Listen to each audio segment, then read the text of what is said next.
Hello, everyone. A very good evening to all of you. I'm Syed Hena, and today I'll be the moderator for today's live stream. So, before we today's discussion and before I introduce today's topic, let me quickly thank HCL Sri Lanka, who is partnering with us for today's live stream. So, HCL Sri Lanka is an IT service provider offering solutions from its global delivery center in Sri Lanka. Although it's been only for 2 years in Sri Lanka, it has created more than 1,500 job opportunities for undergraduates and young graduates in the tech industry. HCL Tech, although it is only present for 2 years in Sri Lanka, it has been globally present in over 50 countries and has a plenty of opportunities on a global scale. HCL Tech is proud to serve the world's best brands right from their facility at the Cinnamon Life. I would also like to announce the HCL Tech's newly launched program, Tech B, which is for senior school students. The Tech B program is an alternative pathway for AL students who wish to become tech engineers. So Tech B scholars will get to complete the IT degree while working at the HCL Tech. So if you are interested in getting a career in the tech field, don't forget to check that out. So with that being said, before we hop into the main part of the discussion, let's watch a quick commercial from HCL Tech Sri Lanka. Progress. It comes from having a clear objective, a goal, moving forward unwaveringly towards success. It can be fast, it can be slow, it can be disruptive, but one thing it can't be is stopped. While progress might seem inevitable, breakthroughs come from supercharging it, delivering business outcomes at scale, fulfilling aspirations with compassion, innovating responsibly, finding new levels of efficiency, removing barriers, unlocking potential. Business is always moving, so it's easy to confuse motion with real progress. Whether it's day-to-day success or transformational gains, we supercharge progress to change the game. HCL Tech, supercharging progress. Thank you for watching the commercial. So now I will introduce the two special speakers for today. We'll be discussing about online education and the skills of the next generation, which is a hot topic on the hotbed today. So we've got two special speakers in store for us, Mr. Tharaka Dissanayake and also Ms. Didula Perera. Mr. Tharaka Dissanayake is a computer engineer who has worked in the education sector for more than 5 years. He has worked in many levels as a lecturer, a teacher, a tech educator, and more. He is also the founder of FindMyDegree.lk, which is a platform where students can get degree-related information according to the Z-score and the district. Currently, he's working as a senior software engineer at Innodata. It is really a pleasure and honor to have him on board today as a speaker. And our second speaker for today will be Ms. Didula Perera, who is also a passionate advocate and a volunteer for online education, creating equal education opportunities for youth in the regional Sri Lanka. Currently, she is working as the operations manager at Insatware, a software company that is contributing to the success of the IT industry in Sri Lanka. Ms. Didula Perera has contributed to the work done by the IT industry in collaboration with the Sri Lankan government and many other donor organizations. It is also worth mentioning that she is a volunteer for the Future Careers Bridge program, which is a free virtual program for anyone to learn tech and get an opportunity to get connected within the IT industry in Sri Lanka.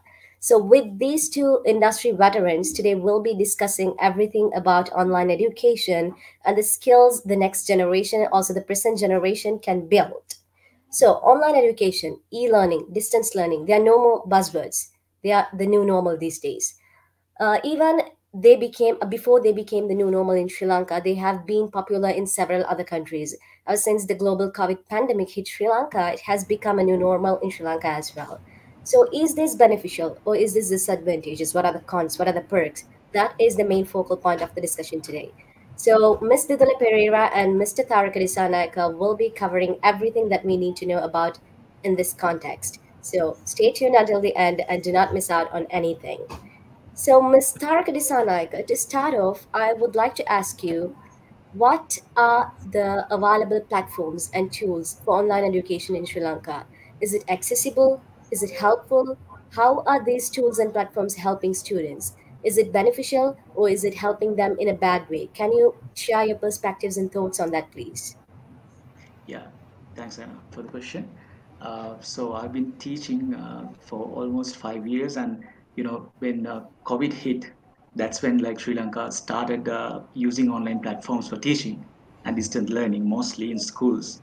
Like I don't think before 2020, none of the schools taught using Zoom or Teams or any of the online teaching tools.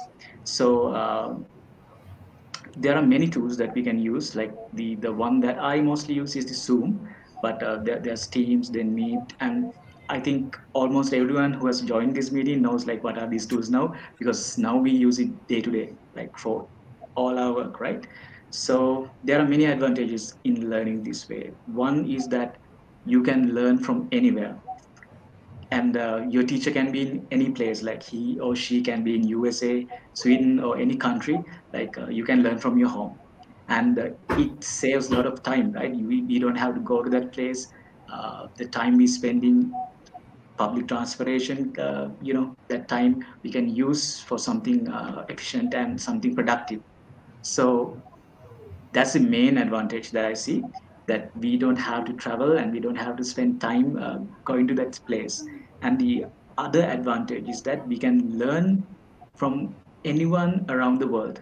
Like if you want to learn from the lecturers of Elon Musk, you can just do a Google search and you can watch a YouTube video of Harvard CS lectures, right? So it's easy as that if you have the interest to learn. And on the other side, like since you asked about the disadvantages and the concerns related to online education, like the main concern which I had is that students get used to be in front of a device for a long time, and they might get few diseases, and there may be problems with eyesight and all that, computer vision syndromes and all that.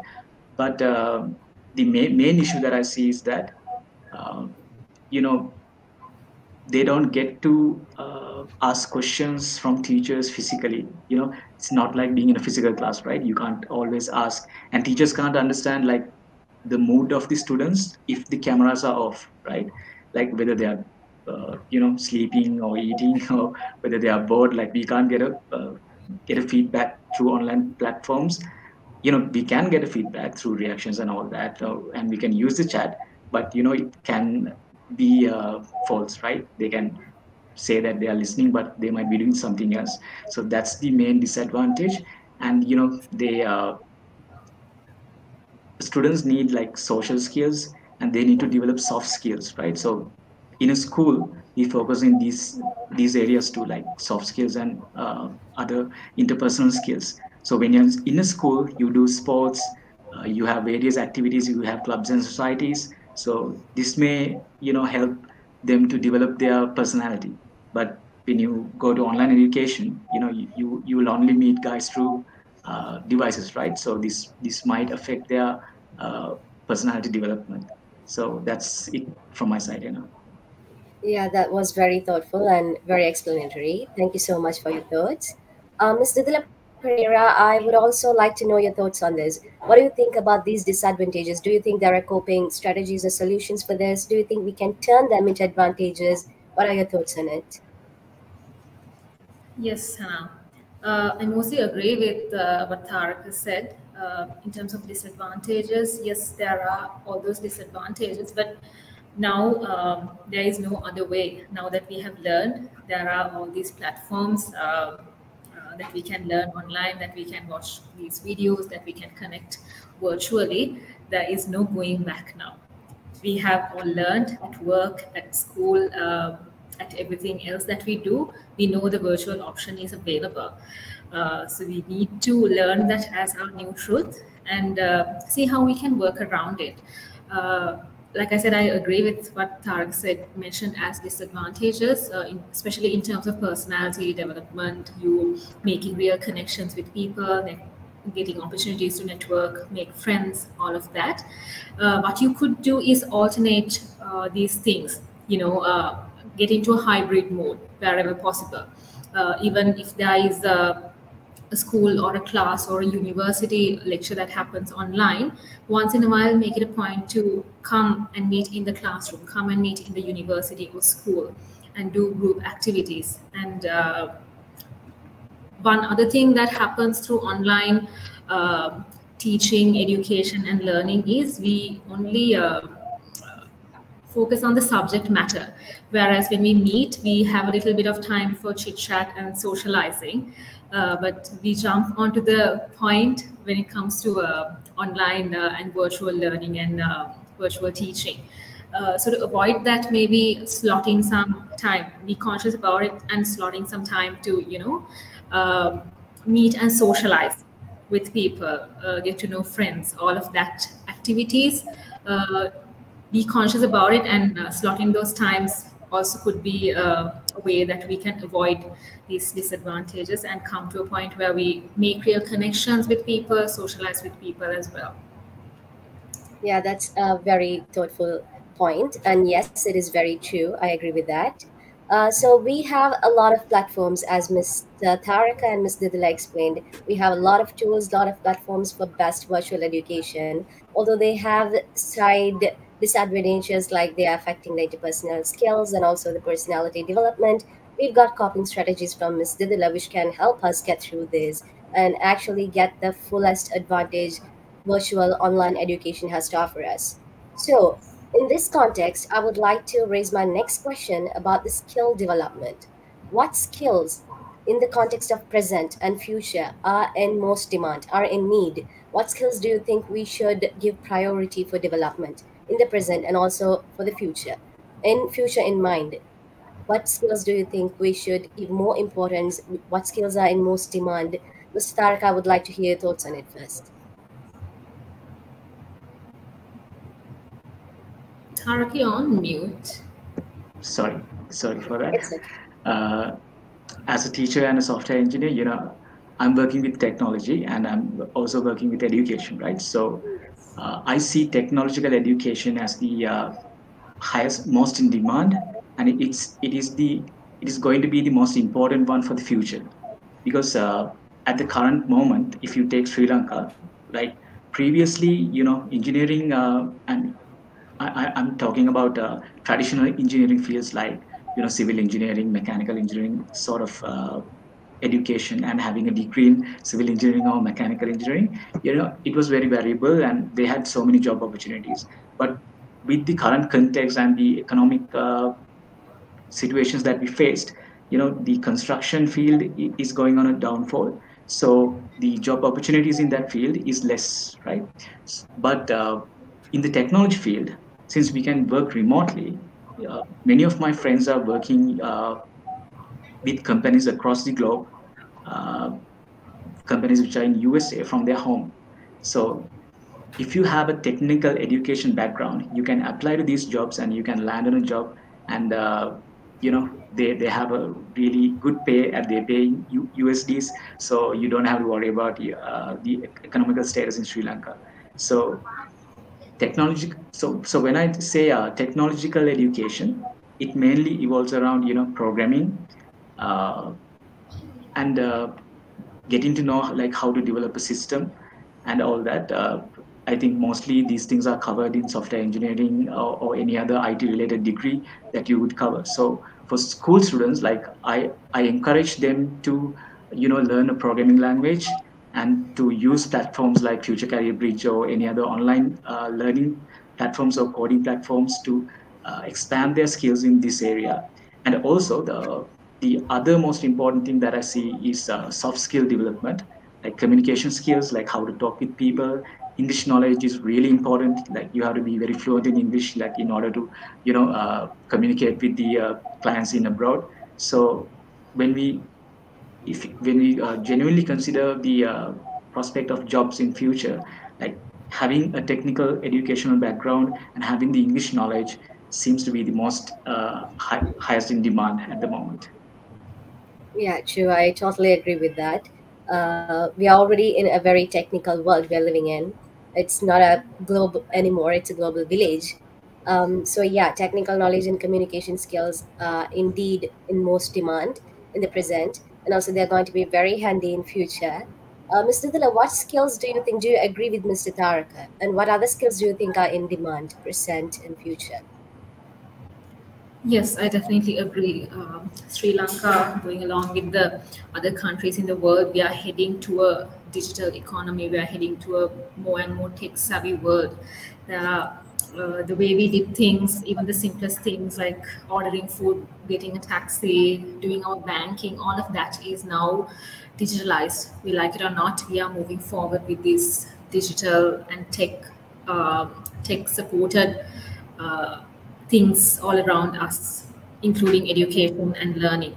So, in doing so, moving ahead with the world, it is important. All the job opportunities are created around facilitating these things to be more and more tech savvy. So, definitely agree with Tharaka when he said there is a lot of job opportunities uh, in terms of tech and software engineering. And like he said, Sri Lanka mainly, if you take, we would be working with foreign clients. So as a soft skill, being able to communicate and have a good working knowledge in English language is very important. Having said that, I'd like to mention other soft skills also, because when you are applying for a job, when you work in a company, the employers are looking for your attitude mainly, because we believe in the industry, what we believe is knowledge and skills can be learned, but having that attitude, the right attitude for work, be willing to contribute to the organization and be a genuine employee, and having an open mind, being able to face challenges, all of these things, and resistance during a crisis time, being able to handle stress. All these soft skills are also equally important, because while you are learning all these tech skills, but for you to sustain and be successful in that job, these soft skills are going to help you. That I wanted to add that, especially representing an employer.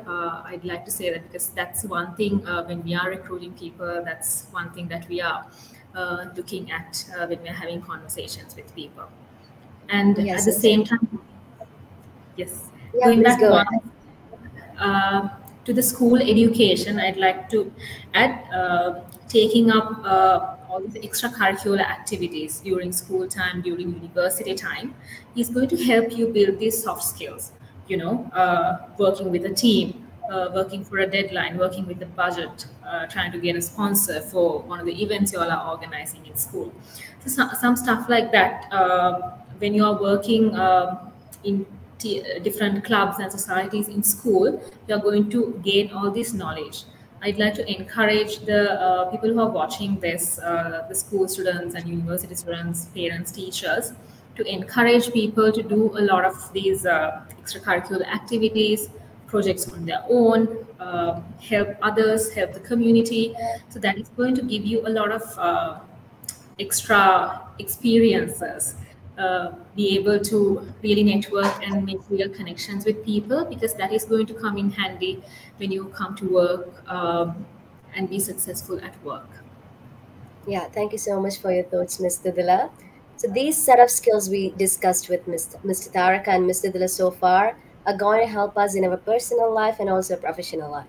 Getting a job is not an easy thing anymore. The job market is very tight and everyone is left on the competitive bleeding edge of the industry. So we need to develop and we need to work on these skills, these soft skills and the hard skills we discussed before. So I would like to ask you how we can work on developing these skills. Mr. Didula already gave us a few ways how we can develop these soft skills. But I want to ask, on context of this discussion we are carrying on, how we can develop and build these skills using online education. Can online education give us access to building these skills?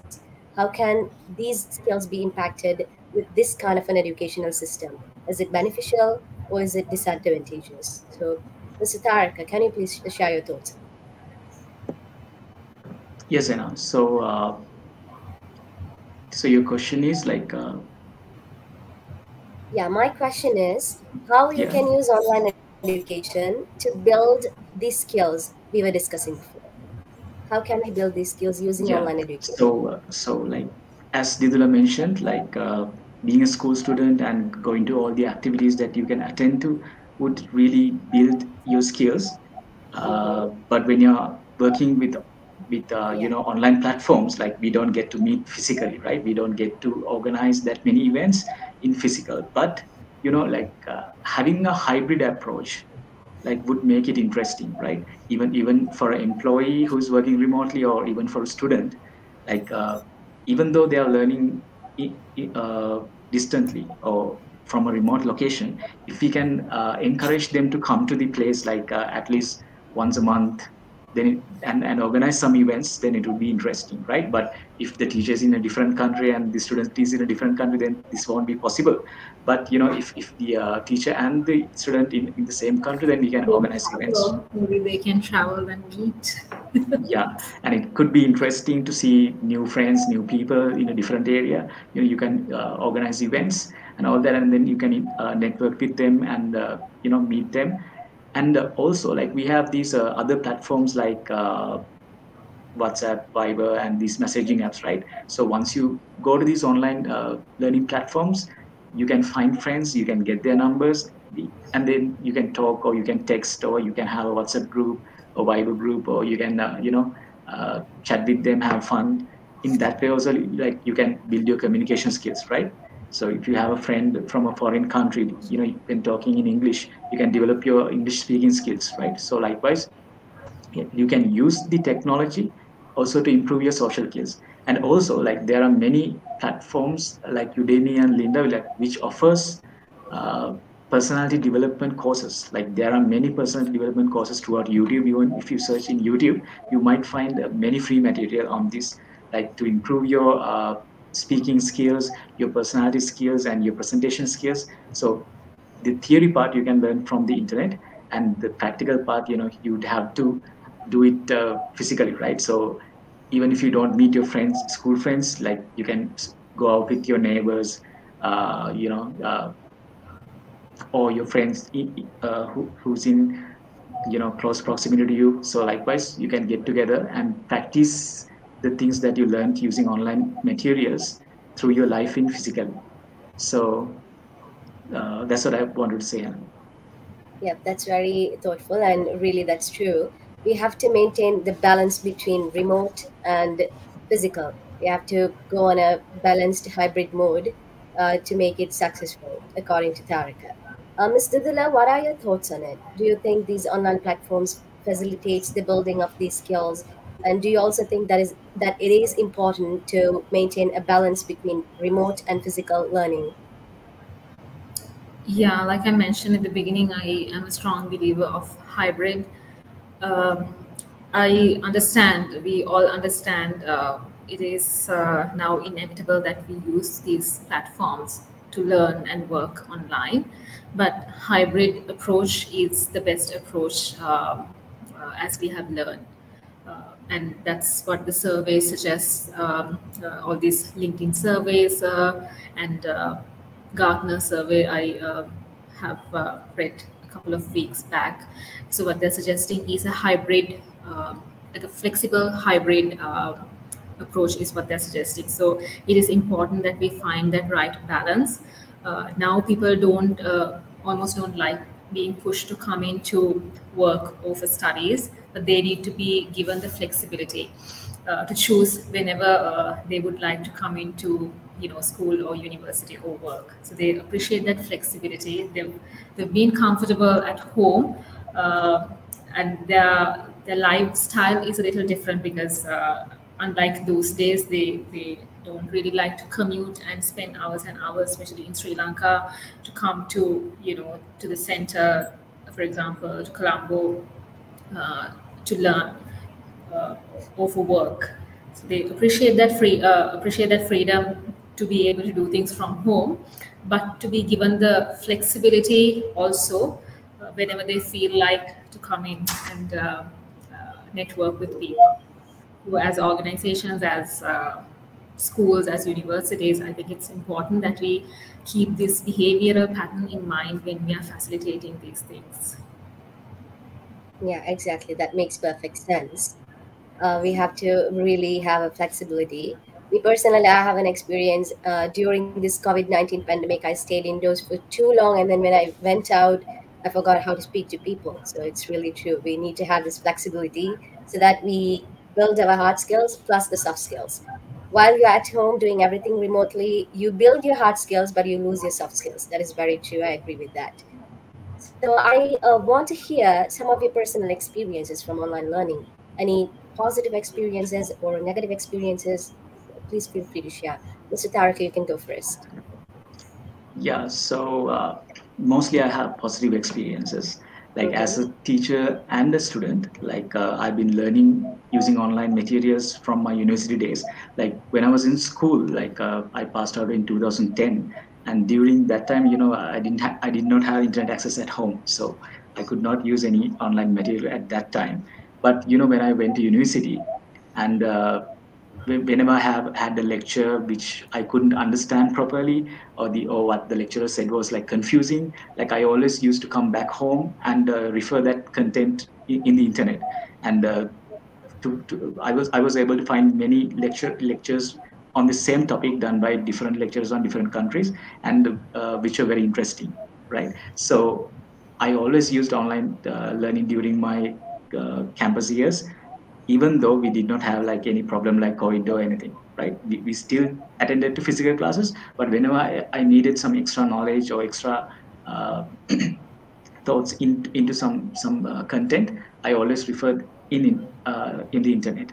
So that's a real advantage that everyone have. And right now, like if you consider the tools like ChatGPT, uh, anyone can just ask any Mm-hmm. question. They have to search in the internet like we used to do. They can just ask from the chat gpt, and like it would give the result. And even if you want a tutorial on something, you can just ask from chat gpt to give a tutorial on this, and it would provide that. And even coding is easy nowadays, like because like we can directly ask ChatGPT to create a function, and it gives us the function, and then we can use it in somewhere. So online education, in that sense, like it has helped me in my work and also in my education. And currently I'm following a Udemy course on one of the certifications that I'm following, and the lecturer is in a different country, but I'm learning through that, and that has been really helpful for me to achieve these certifications. So as a teacher and a student, like it has been really helpful. And I forgot to mention, like when I was teaching through online platforms, like I made it a habit to have a feedback. So whenever I did a lecture or whenever I did a class, I asked them to fill a Google form, so that like I can get the feedback, whether it was boring, whether it was fun, like, and how I can improve on that. So teachers also should pay attention to this, and they should get feedback from students, and they should integrate more advanced tools to their teaching, like rather than just using Zoom or Teams. Like there are many other platforms like Kahoot and all that. They have this they have gamified the education. Like they have different tools to send assignments to students, and then when students submit their solutions, it will be ranked, and there'll be leaderboard, so like students get encouraged to do this. So if we integrate these kind of things online, in my experience, online education has really helped me as a student and a teacher. Yeah, thank you so much. So, all in all, online education has rich and richest resources to offer. You just have to practice flexibility and know how to get the maximum benefits out of it and to stay safe from the disadvantages side. It is really true.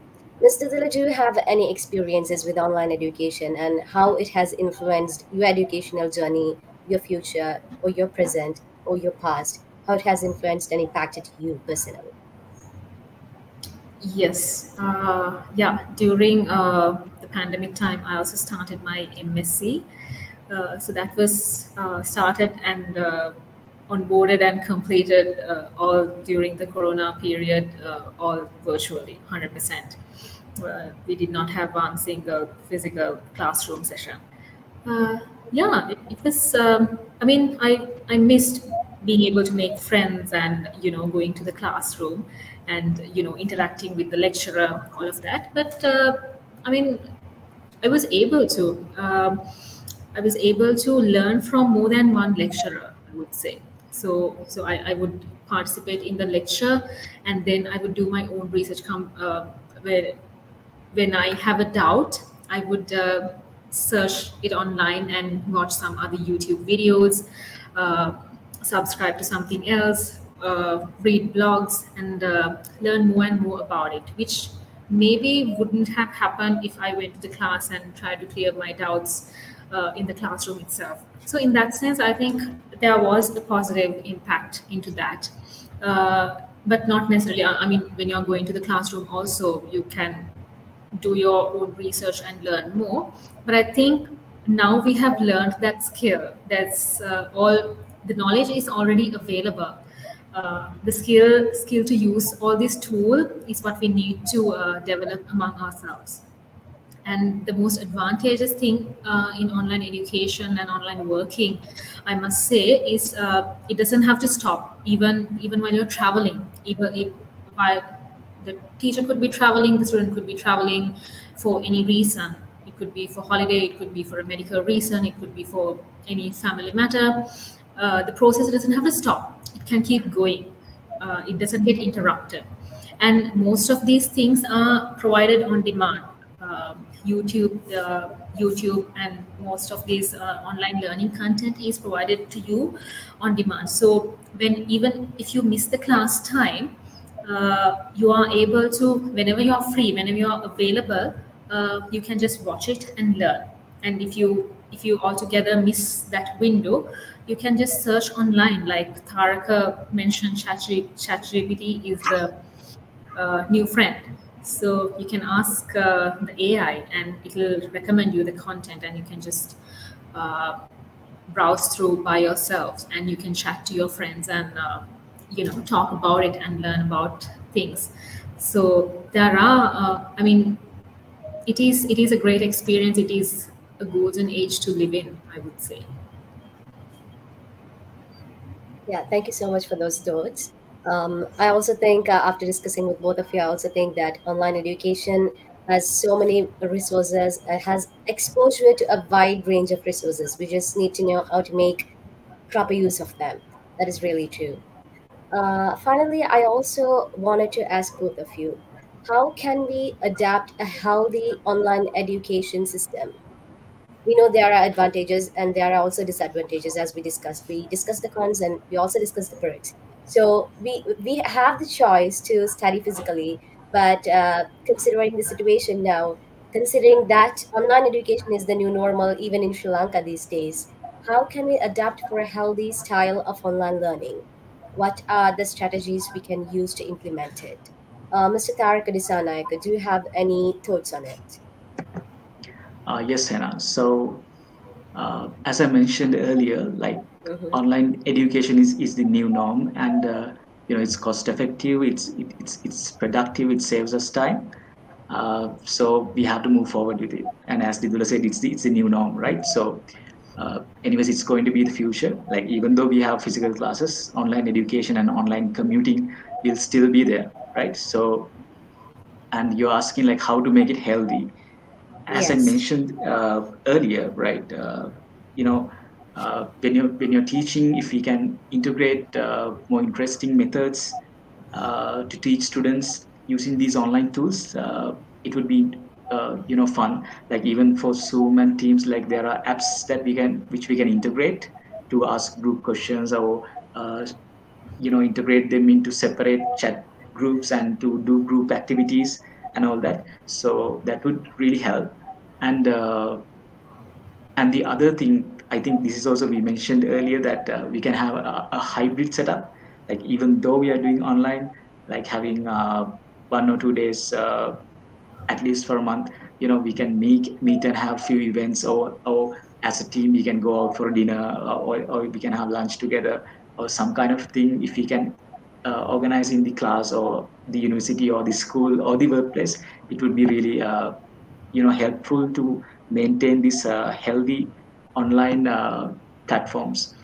And other thing is that, like, even though the people are uh, working or learning virtually, like we can always organize free, I mean, like a time frame. We can allocate a time frame to have a normal chat with the group, like rather than always talking about the work and always, having like having to teach to students. Rather than having that kind of meetings, you can have a time slot where you just talk with students, like, and share their experiences and ask like how things are going and whether they have any problems and all that, and have a friendly chat with them.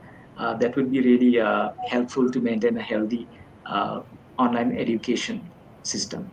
That's it here. Yeah, thank you so much. Thank you so much. So, without getting trapped inside the machines, we need to go out and socialize, have some soft skills physically, but also concentrate on building our skills virtually. That was your point, right, Mr. Tharaka? Yes, sir. Okay. Mr. Dilla, do you have anything to add on this context? Yes, yeah. So, in my experience, having a daily routine, if you are a person who is 100% learning or working or teaching online, having a daily routine helps, and having that work ethic, that study ethic is important.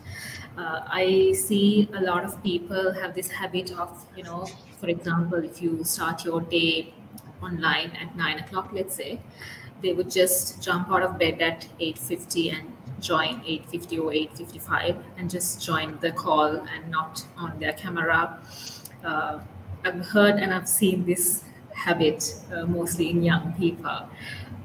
So without doing that, back in the day, we had a nice routine. We would get up and we would, get freshen up, have some breakfast, get dressed, and go and socialize a little bit, and then we would, start our day to learn or to teach or to work.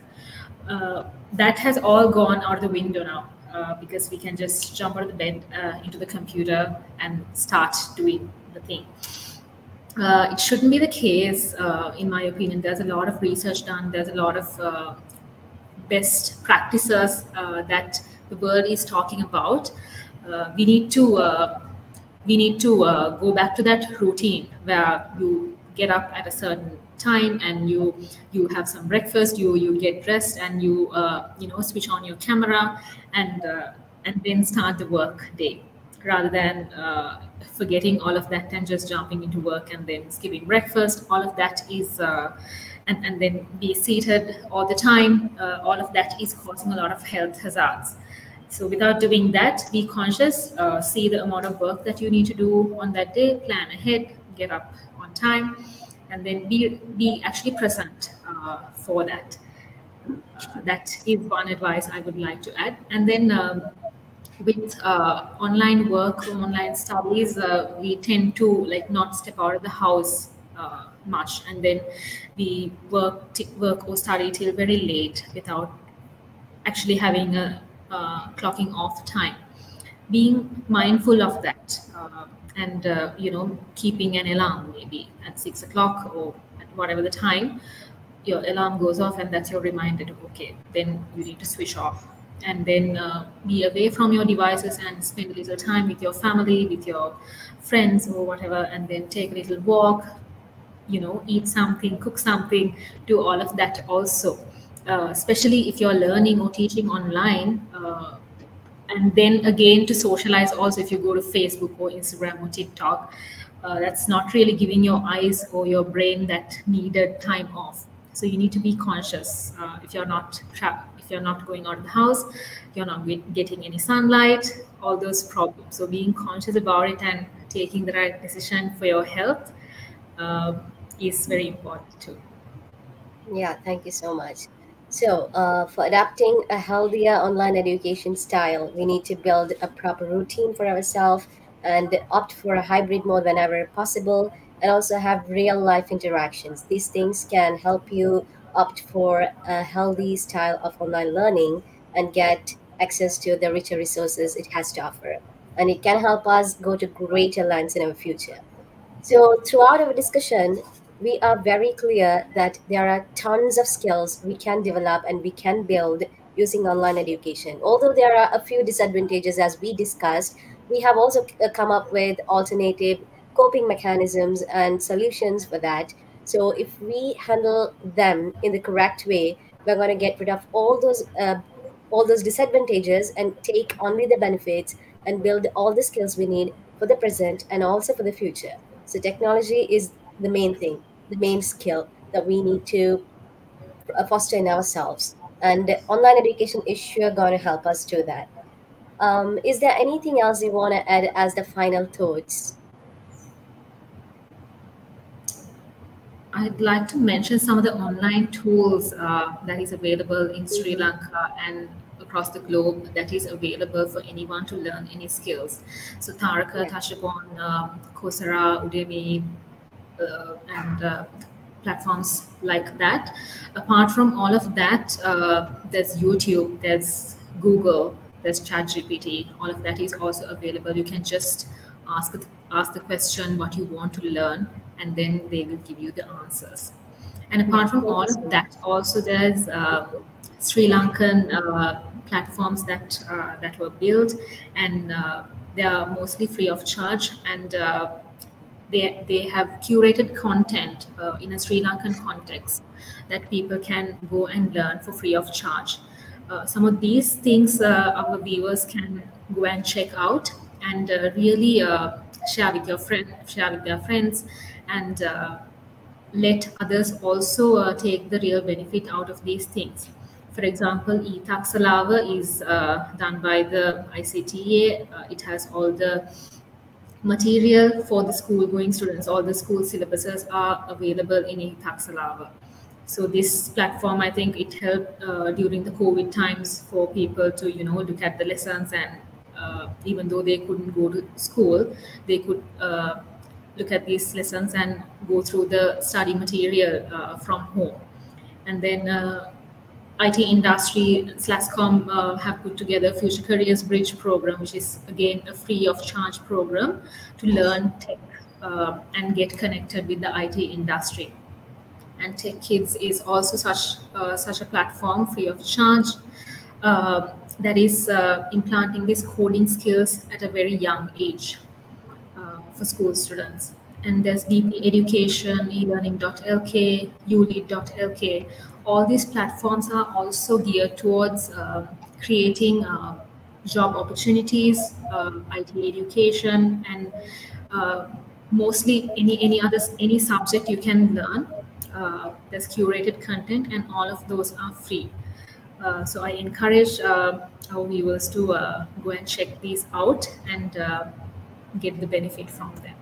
Yeah, sure. There's no excuse no more to say that there's no platforms or resources for us to build skills, because everything is here, and it's our responsibility now to go ahead and build the future we want.